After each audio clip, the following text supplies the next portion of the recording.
everyone, my name is Sophia. This is my presentation on hypothesis testing. So I'm using option 2 with Thunder Days. Looking at our question, let's read it together. Historically, a certain region has experienced 65 Thunder Days annually. A thunder day is a day on which at least one instance of thunder is audible to a normal human ear.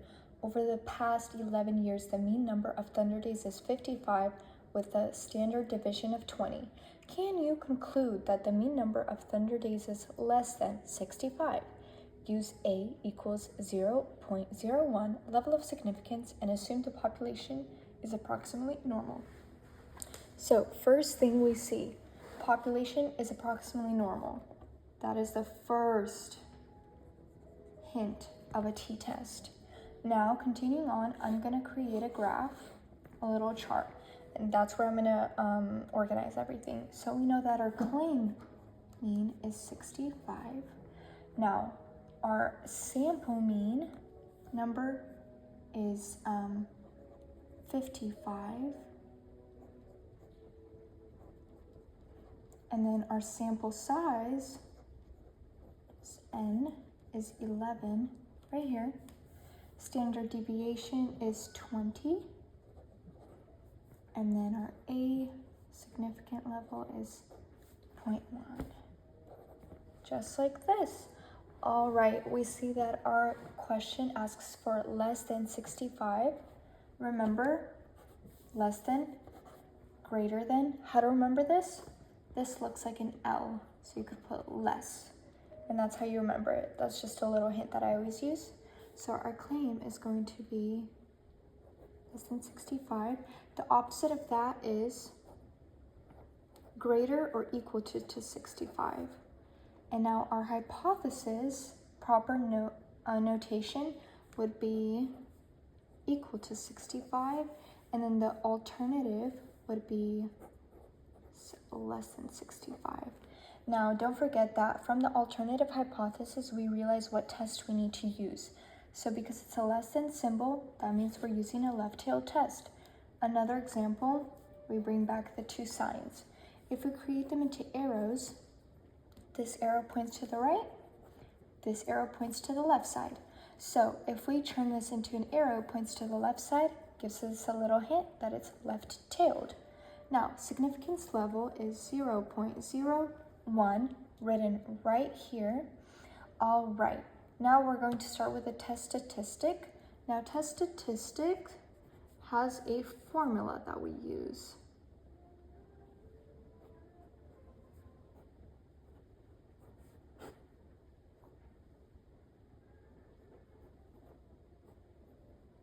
Just like this. This is where the chart comes in handy, because all we do is now substitute the numbers in.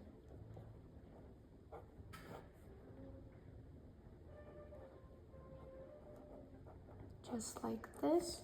I do this all by calculator. First I start with computing this number, and then I divide it by 20. So I just go like this. Now let's find out the number.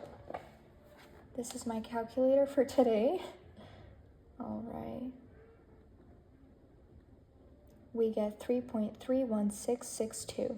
I'm going to cut off the 2, and since it's not enough to round up the 6, I'm just going to leave it like that.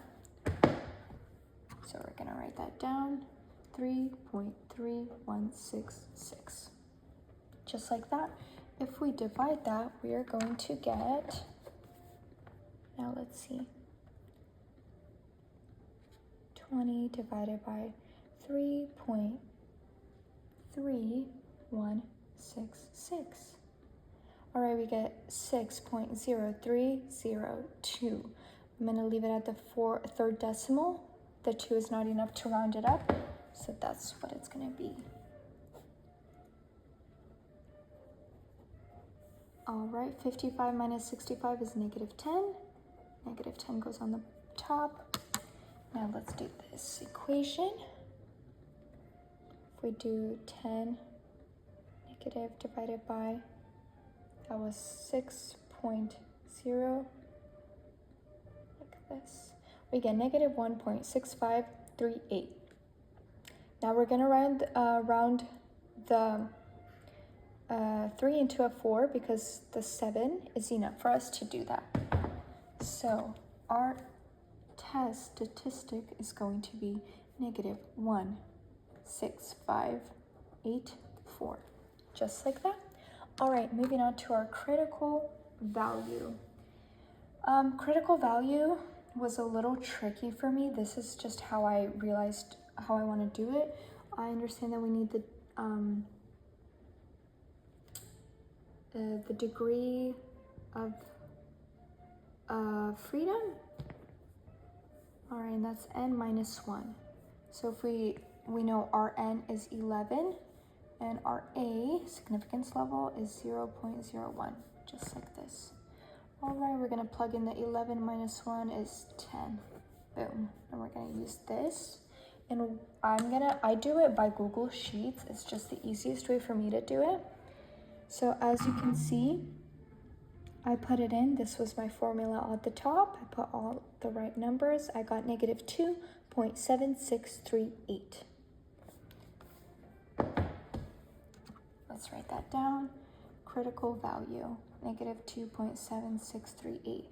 Now, if you want to check your work, because negative means you're going to use the left side, and you're like, how do I know I'm on the right side? Look at your test. Left is also on the left side, and negative is also on the left side. So we know for sure we're using the left side. Now, negative 2.7638, somewhere like right here would be our negative 1 point,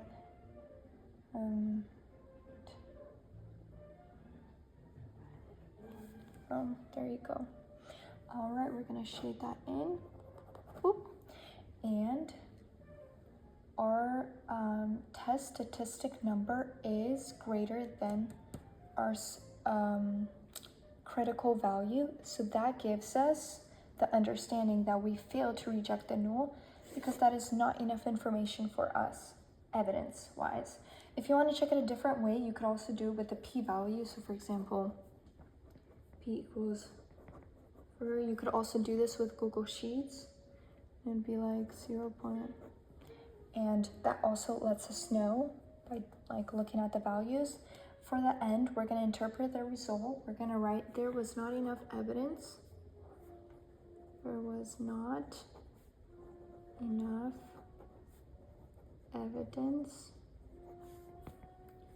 to support